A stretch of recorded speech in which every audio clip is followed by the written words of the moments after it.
Hey guys, I have some news. We are expanding, so I thought I would share some of the updates in my incubation room for you.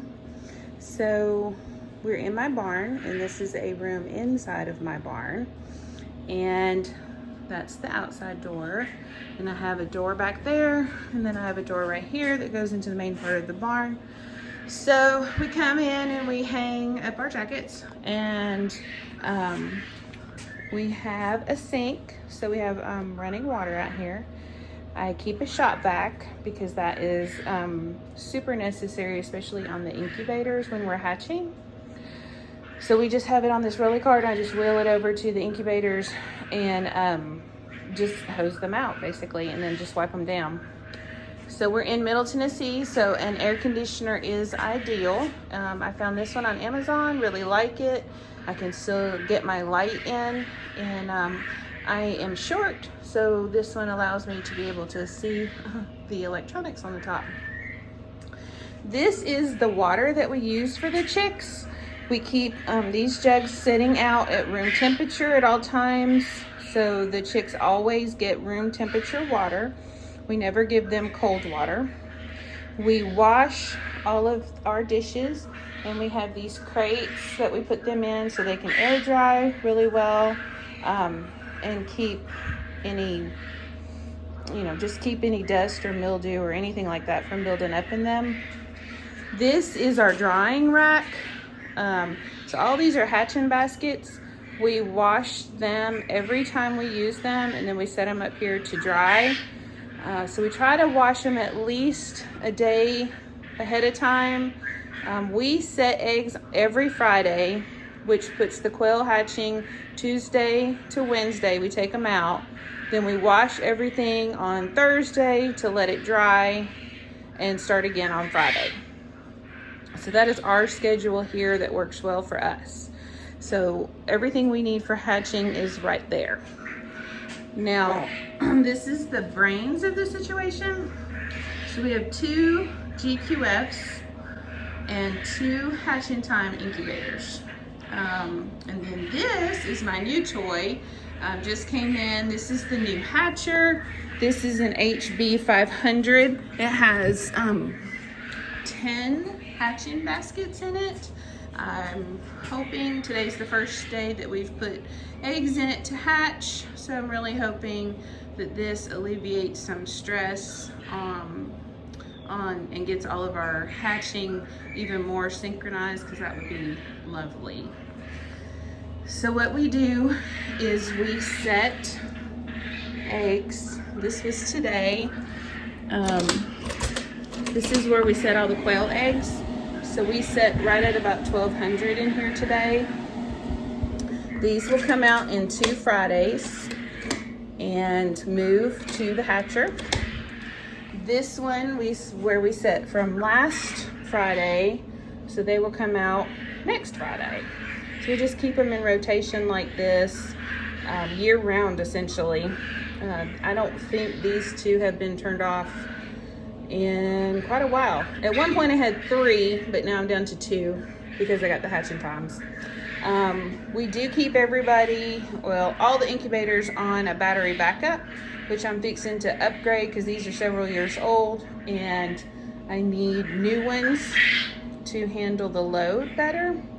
So I'm fixing to order some more of those. Underneath right here, there's typically 2 water troughs, one on each side, that we use for brooders. They're outside being cleaned right now, and hopefully we don't have to use them again because we have a new brooder set up. But they will be around for the just in cases emergencies. So the hatching time incubators, obviously, the grandson was in here today and drawing pictures. And what we do is everything we have has tape on it. So this is how we keep track when everything is different. I write on there exactly what's going on, what they're for, why they're in there. Like say for example, I have an order. So this particular order his eggs are in there, and so we tag them on here so I don't sell them to somebody else. And yeah, so make sure to save them and I don't have a blonde moment and get rid of them. So this is the new hatcher. Let me open it and I'll show you.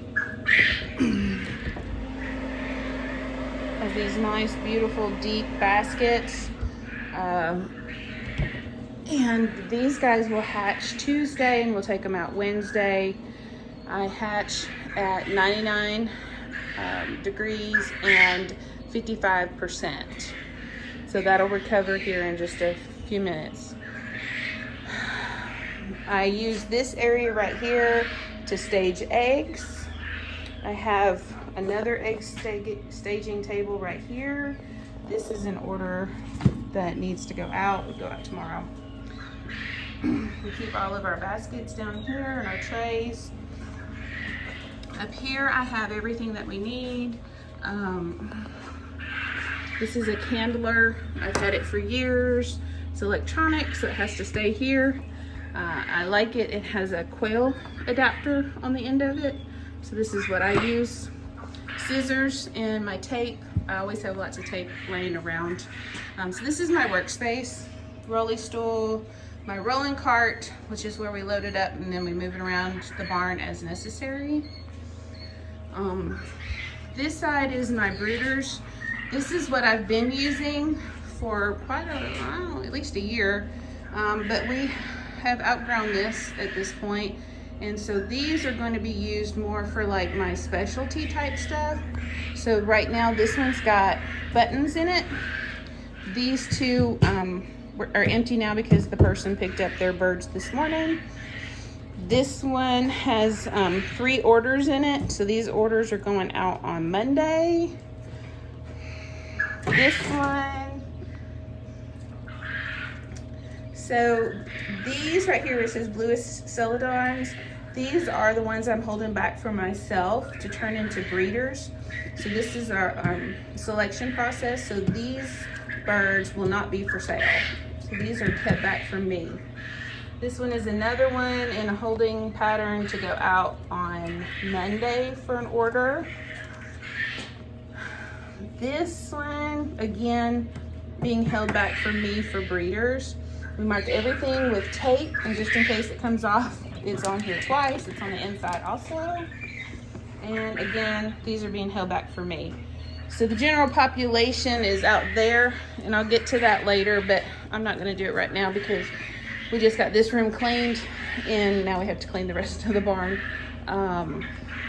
This up here is just general storage. Brooder, extra brooder plates. This is that picture light box thing. Storage.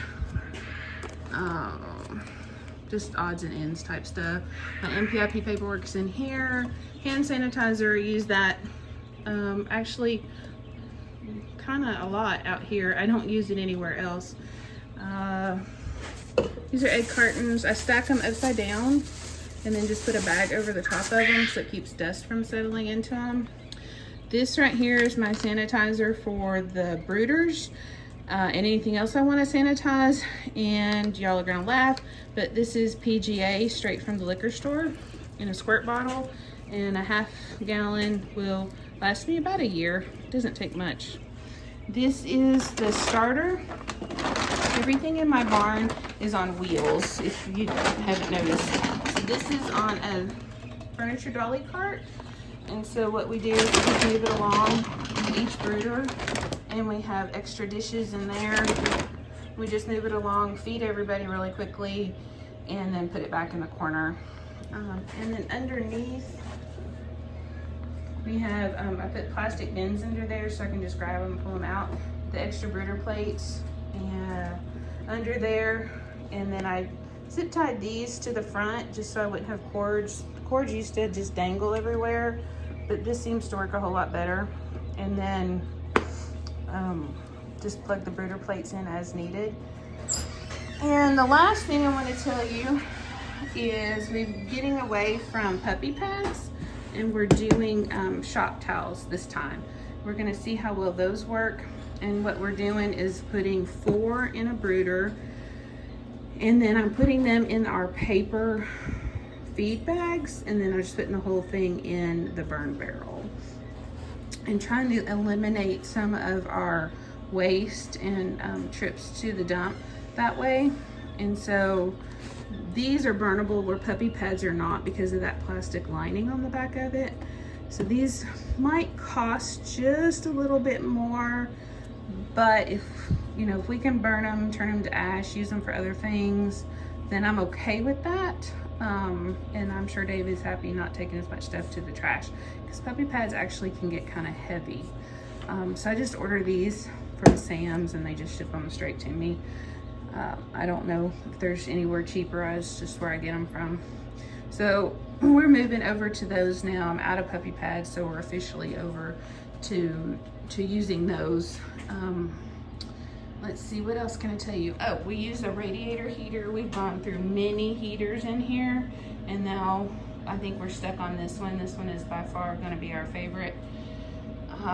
But there's so many birds in the barn now that it's insulated that we actually didn't need it, but maybe 2 weeks out of the whole winter this time.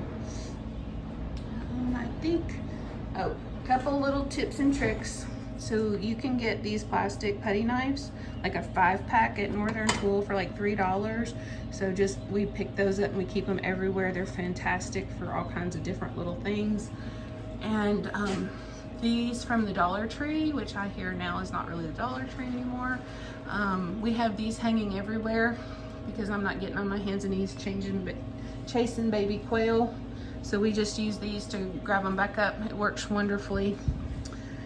I think that's about it. So I hope maybe you saw something that might help you. But if you're new to birds, I think the biggest takeaway that you can take away from this is to try to keep everything in a climate controlled area if you can, and keep their water and food at room temperature. Yeah, and concrete is cold. Don't forget that. I harp on that a lot to people. Concrete is cold. So if your brooder is sitting on the cold concrete, the bottom of your brooder is going to be cold. So get it up off the ground. I get them off the ground for that reason, but also because I don't want to bend over and get on the ground. So those furniture dollies like that feed is sitting on, we have them everywhere. Right now I think they're on sale for $8, but I don't really need any more. But you can't even buy the wheels for $8. If you try to buy the wheels, it might cost you $12. So the furniture dolly is actually cheaper. I think that's about it. If you guys have anything else that you would like to know about, let us know and I will try to capture that. My next video will be, I guess, our preschool room because we have enough brooders and grout cages now that they actually have their own space in the barn. And we're still expanding. We need like 5 more, I think David is building me, for our expansion. And yeah, so we got quail coming out of our ears. So if you saw my first video like a year ago, you're gonna be shocked at what the rest of the barn looks like. There's 2 of us out here now working it almost full time. And I may need to add a 3rd person, maybe, possibly. So I will talk to you guys later.